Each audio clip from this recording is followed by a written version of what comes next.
প্রিয় শিক্ষার্থীবৃন্দ,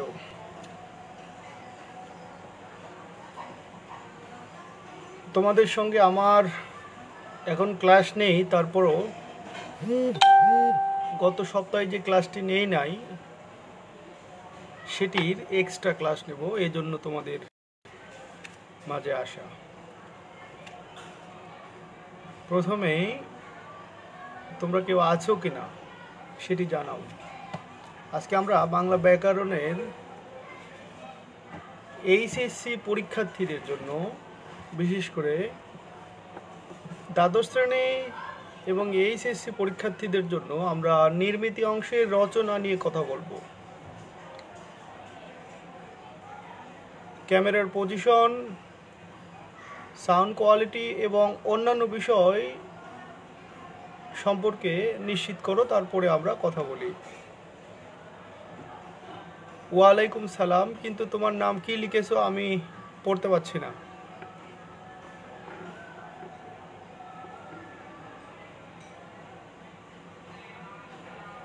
তোমার রোল নাম্বার অথবা সেকশন লিখে কমেন্টস করো। আমরা আজকে আলোচনা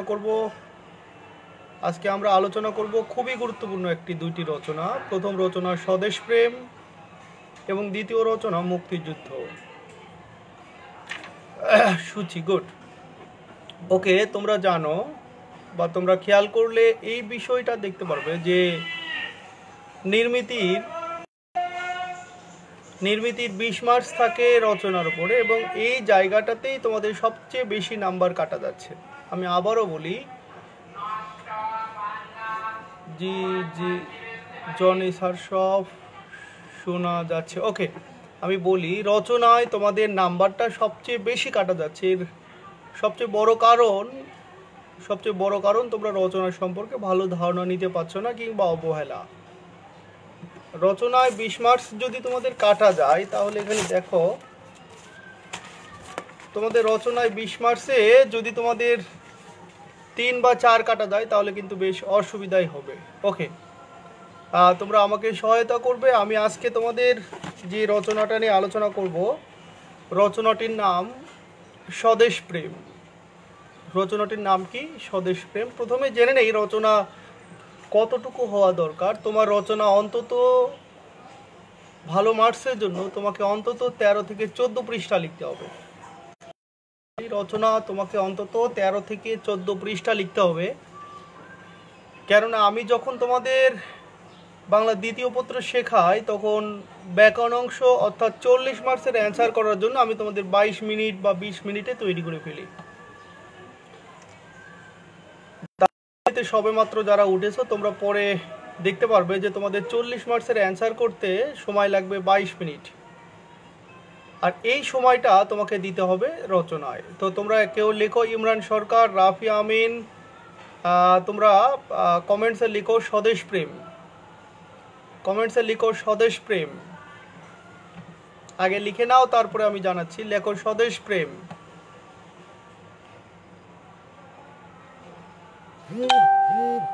হ্যাঁ, লেখো স্বদেশ প্রেম। ওয়ালাইকুম সালাম রাফি আমিন।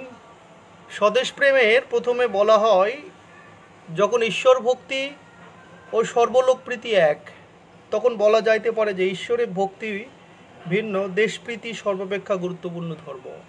বঙ্কিমচন্দ্র চট্টোপাধ্যায় বলেন, যখন ঈশ্বরকে ভালোবাসা জগৎকে ভালোবাসা এক হয়ে যায়, তখন এই দুটির মধ্যে ঈশ্বরকে ভালোবাসার চেয়ে, ঈশ্বরকে ভক্তি দেখানোর চেয়ে তার সৃষ্টিকর্মকে ভক্তি দেখানো অধিক গুরুত্বপূর্ণ। বাংলায় লিখবা, অধিক গুরুত্বপূর্ণ। ঈশ্বরচন্দ্র লেখো বঙ্কিমচন্দ্র চট্টোপাধ্যায়। তোমরা স্বদেশ প্রেমের শুরুতেই কি লিখবা? স্বদেশ প্রেমের শুরুতেই একটি কোটেশন দেবা। এবং কোটেশনটা কি হতে পারে? যখন ঈশ্বর ভক্তি এবং সর্বলোক প্রীতি এক, আমি তোমাদের দিয়ে দেবো, তারপরে তোমরা লিখে নাও। যখন ঈশ্বর ভক্তি এবং সর্বলোক প্রীতি এক হয়ে যায়, তখন ঈশ্বর ভক্তির চেয়ে স্বদেশ ভক্তি অধিক গুরুত্বপূর্ণ। বঙ্কিমচন্দ্র চট্টোপাধ্যায়। গুড। সাবিকুন নাহার ঐশী। তাহলে প্রথমেই তুমি তোমার রচনা শুরু করবা একটি কোটেশন দিয়ে। আমি তোমাদের স্বদেশ দুইটি এইচএসসি পরীক্ষার জন্য সর্বোচ্চ আমি তোমাদের 4টি রচনা শেখাবো। আশা করি 4টি রচনার মধ্যেই তোমরা সব কমন পেয়ে যাবা। তো আমরা এখন যেটা নিয়ে আলোচনা করতেছি স্বদেশ প্রেম। স্বদেশ প্রেমের শুরুতেই তোমরা প্রথমে একটি কোটেশন দিয়ে দেবা। যে কোনো বই থেকে তোমরা কোটেশন নিতে পারো, তবে প্রথম রচনা আমি তোমাদের বলি, রচনার শুরুর প্রথম পদক্ষেপ হচ্ছে একটি কোটেশন। ওকে, এবার লিখবা ভূমিকা। এবার কি লিখবা? এইবার স্বদেশ প্রেমের উপরে তুমি একটি ভূমিকা লেখো। আমি এখানে কিছু বলি। বৃহত্তর অর্থে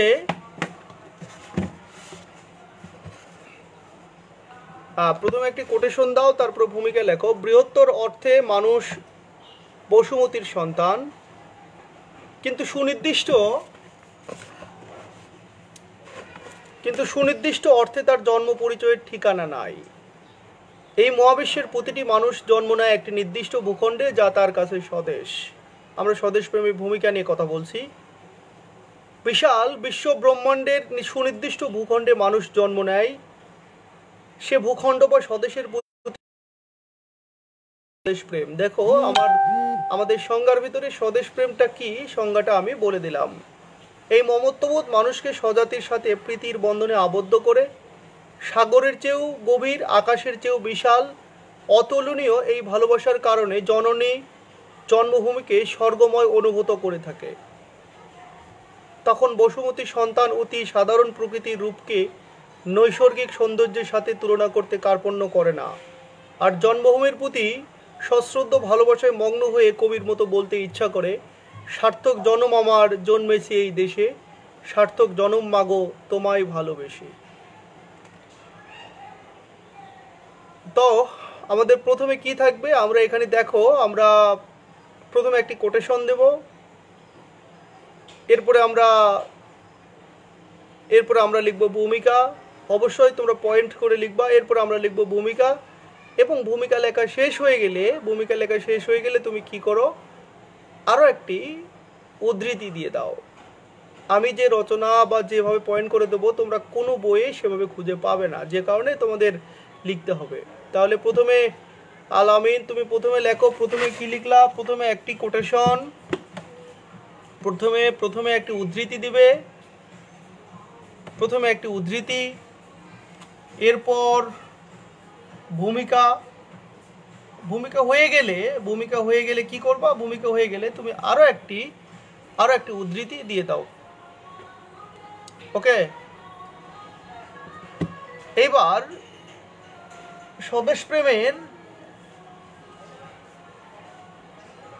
স্বদেশ চেতনা 2 নম্বর পয়েন্ট লেখো। সাবেক উন্নয়ন ঐশী, তুমি 2 নম্বর পয়েন্ট একটু কষ্ট করে লিখে নাও। 2 নম্বর পয়েন্টে আমরা 3টি বিষয় ফোকাস করব। যে 3টি বিষয় আমি ফোকাস করে দিচ্ছি, এই 3টি বিষয়ের আলোকেই তোমার লেখাটা চালিয়ে যেতে হবে, কারণ গতানুগতিক লেখা যাবে না। তুমি 2 নম্বর পয়েন্ট লেখো স্বদেশ চেতনা। আগে মন্তব্য করো, লেখো স্বদেশ চেতনা।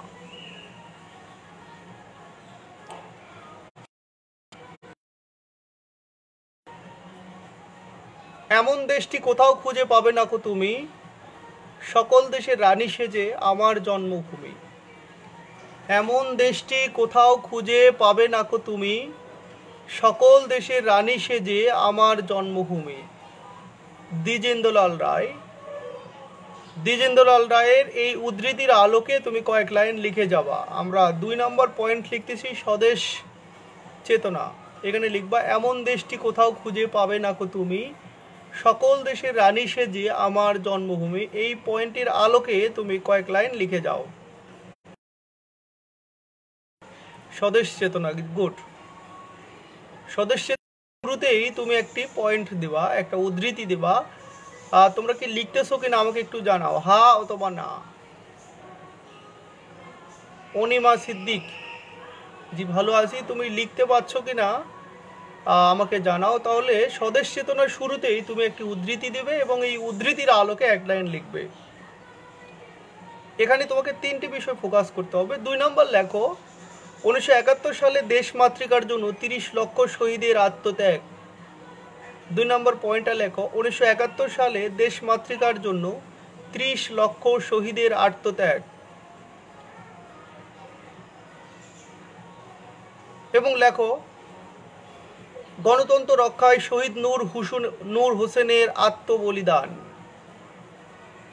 গণতন্ত্র রক্ষায় শহীদ নূর হোসেনের আত্মবলিদান। লিখবা, 3টি পয়েন্ট লেখা শেষ হয়ে গেলে তুমি আবারও একটি কোটেশন দিয়ে দাও। কতরূপ স্নেহ করি দেশের কুকুর ধরি বিদেশের ঠাকুর ফেলিয়া। লিখবা। এই 3টি পয়েন্ট লেখা হয়ে গেলে, না স্যার লিখছি না, খুব ভালো করতেছো, লেখো নাই। কতরূপ স্নেহ করি স্বদেশের কুকুর ধরি বিদেশের ঠাকুর ফেলিয়া। স্বদেশ চেতনার এখানে তুমি 3টা পয়েন্ট দিবা। প্রথম উদ্ধৃতি, এমন দেশটি কোথাও খুঁজে পাবে না তুমি, সকল দেশের রানী সেজে আমার জন্মভূমি। এবং শেষ উদ্ধৃতি এরকম দিতে পারো, স্বদেশের কুকুর ধরি বিদেশের ঠাকুর ফেলিয়া। ওকে, এইবার লেখো স্বদেশ প্রেমের স্বরূপ। 3 নম্বর পয়েন্টটা লেখো, স্বদেশ প্রেমের স্বরূপ। সাবেকুন্না আর ঐশী লিখে নাও স্বদেশ প্রেমের স্বরূপ। আমরা 3য় পয়েন্টে যাচ্ছি, স্বদেশ প্রেমের স্বরূপ।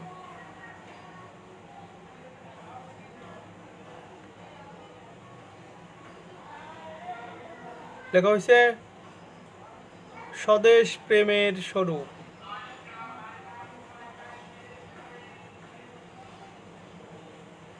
প্রথমে একটি উদ্ধৃতি, এখানে 2 থেকে 3টি উদ্ধৃতি দেওয়া। আমি কয়েকটি উদ্ধৃতি বলি। জীবনকে ভালোবাসি তবে দেশের চেয়ে বেশি নয়। একটি উদ্ধৃতি, জীবনকে ভালোবাসি তবে দেশের চেয়ে বেশি নয়। জীবনকে ভালোবাসি তবে দেশের চেয়ে বেশি নয়।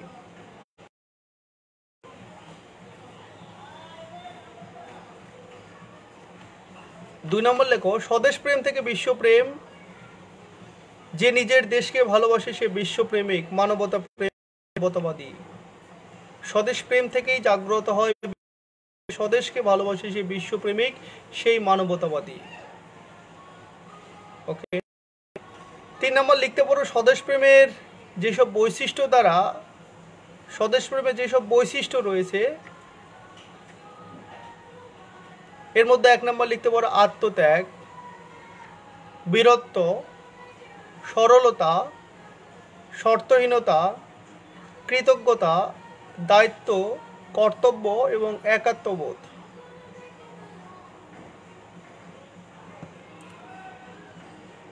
তোমাদের কি এই সময় অন্য ক্লাস হচ্ছে কিনা?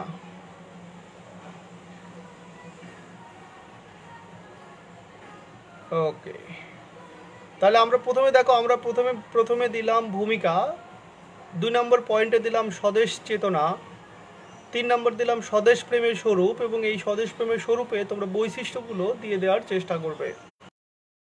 এবার লেখো দেশপ্রেমের প্রকাশ ও দৃষ্টান্ত। পয়েন্টটা লেখো, দেশপ্রেমের প্রকাশ ও দৃষ্টান্ত। এখানে 3টি পয়েন্টে তোমরা আলোচনা করবে। দেশপ্রেমের প্রকাশ ও দৃষ্টান্ত। 1 নম্বর লিখতে পারো বাংলাদেশের প্রেক্ষাপট। বাংলাদেশের প্রেক্ষাপটে আমাদের স্বদেশ প্রেমটা কি। এখানে তুমি ভাষা আন্দোলনের ইতিহাস টানতে পারো, মুক্তিযুদ্ধের ইতিহাস টানতে পারো, জাতির জনক বঙ্গবন্ধু শেখ মুজিবুর রহমানের দেশের জন্য আত্মত্যাগ, এই 3টি বিষয় তুমি টানতে পারো। বাংলাদেশের প্রেক্ষাপটে 3টি বিষয় টানতে পারো, মাতৃভাষা, মুক্তিযুদ্ধ এবং বঙ্গবন্ধু শেখ মুজিবুর রহমান। ভারতবর্ষের প্রেক্ষাপটে দেশপ্রেম। স্বদেশের জন্য ব্রিটিশ বিরোধী স্বাধীনতা লড়াইয়ে তিতুমির, প্রীতিলতা, ওয়াদেদার এদের জীবন উৎসর্গ করার ইতিহাস। ফাঁসির মঞ্চে মাস্টারদা সূর্য সেন, ক্ষুদিরামের উৎসর্গ। এবং উপমহাদেশের প্রেক্ষাপটে শেরে বাংলাকে ফজলুল হক, মাওলানা আব্দুল হামিদ খান ভাসানী, মহাত্মা গান্ধী, নেতাজি সুভাষচন্দ্র বসু প্রমুখ ব্যক্তিবর্গের অবদান তুমি আলোচনা করতে পারো। বৈশ্বিক প্রেক্ষাপটে তুমি তোমার স্বদেশ প্রেমটা টানতে পারো। রাশিয়া, লেনিন, স্ট্যালিন, চীনের মাও সেতুং, আমেরিকার জর্জ ওয়াশিংটন, ভিয়েতনামের হো চি মিন, তুরস্কের কামাল পাশা প্রভৃতি ব্যক্তির দেশপ্রেমের আলোকে বৈশ্বিক প্রেক্ষাপট তোমাকে অবশ্যই টানতে হবে। এবার পরের প্যারাটা লিখবা স্বদেশপ্রেমের প্রায়োগিক ক্ষেত্রসমূহ তোমাকে লিখতে হবে। তোমাদের উপস্থিতি খুবই কম, আমি পয়েন্ট বলে দিচ্ছি, এই পয়েন্টগুলোর আলোকে তোমরা লিখবা। পরের পয়েন্টটা লিখবা দেশপ্রেম উদ্বুদ্ধকরণে প্রয়োজনীয় পদক্ষেপ। দেশপ্রেম বাড়ানোর জন্য তোমার পদক্ষেপটা কি, এই জন্য তোমাকে লিখতে হবে। এর পরের পয়েন্টটা লিখতে পারো দেশপ্রেম রাজনীতি ও সমাজনীতি। দেশপ্রেমে রাজনীতির ভূমিকা কি এবং দেশপ্রেমে সমাজনীতির ভূমিকা কি। পরে লিখবা দেশপ্রেম, পরের পয়েন্টটা লিখবা দেশপ্রেম ও সুষম অর্থনীতি। সুষম অর্থনীতির সঙ্গে আমাদের দেশপ্রেমের সম্পর্কটা কি। যেমন অবৈধভাবে ইনকাম করা যাবে না, অর্জিত সম্পদ বিদেশে পাচার করা যাবে না, সমাজের নিম্নবিত্ত মানুষের প্রতি উচ্চবিত্ত মানুষের নজর দিতে হবে, অর্থনৈতিক বৈষম্য গড়ে তোলা যাবে না, দুর্নীতির মাধ্যমে সম্পদের পাহাড় গড়ে তোলা যাবে না। এইগুলো দেশপ্রেম ও সুষম অর্থনীতি, এইগুলো দিয়ে তোমরা আলোচনা চালিয়ে যাবে। পরের পয়েন্টটা লিখবা দেশপ্রেম উজ্জীবনে সাহিত্য ও সংস্কৃতির ভূমিকা কি। দেশপ্রেম উজ্জীবনে সাহিত্য ও সংস্কৃতির ভূমিকা কি। পরের পয়েন্টটা লিখবা দেশপ্রেম ও নৈতিক আদর্শ। যেমন স্বদেশ প্রত্যাবর্তনের পরে জাতির জনক বঙ্গবন্ধু শেখ মুজিবুর রহমান বলেছিলেন 1971 সালে 25শে মার্চ রাতে পশ্চিম পাকিস্তানি সৈন্যদের হাতে বন্দী হওয়ার পূর্বে আমার সহকর্মীরা আমাকে চলে যেতে অনুরোধ করলেন। আমি তখন বলেছিলাম বাংলাদেশের 7.5 কোটি মানুষকে বিপদের মুখে রেখে আমি যাব না, মরতে হলে আমি এখানেই মরব, বাংলা আমার প্রাণের চেয়েও প্রিয়। হ্যাঁ, আমি তোমাদের দিয়ে দেবো। তাজউদ্দিন এবং আমার অন্যান্য সহকর্মীরা তখন কাঁদতে শুরু করেন। এই যে দেশপ্রেম ও নৈতিক শিক্ষা।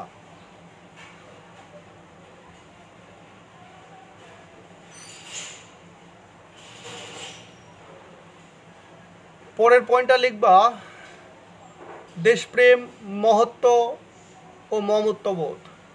দেশপ্রেম মহত্ব ও মমত্ববোধ।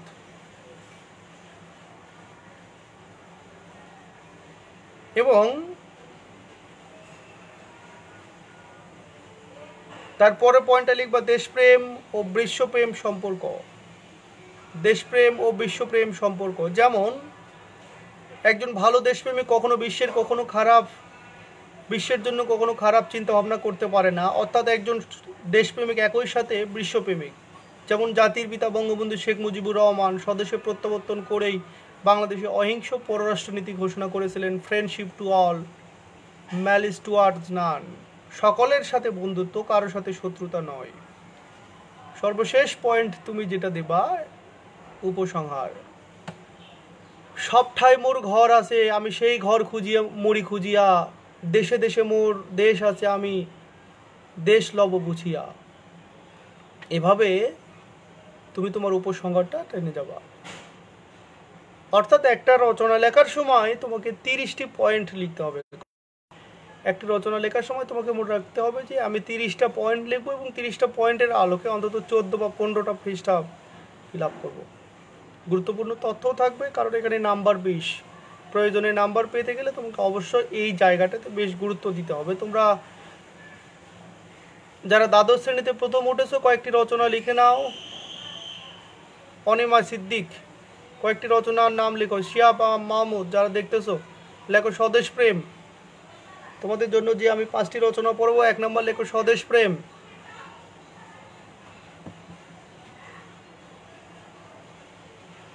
টাইপ করো, এখানেই টাইপ করো।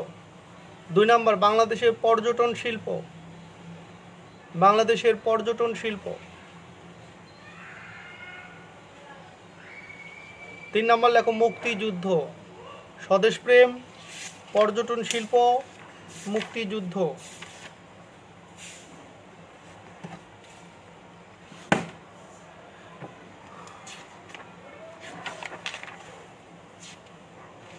নারীর ক্ষমতায়ন। নারীর ক্ষমতায়ন।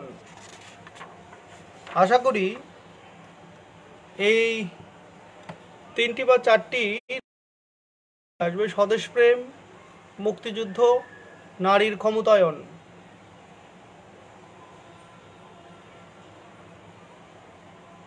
আরেকটি লিখবা বিজ্ঞান আশীর্বাদ, দৈনন্দিন জীবনে বিজ্ঞানের অবদান।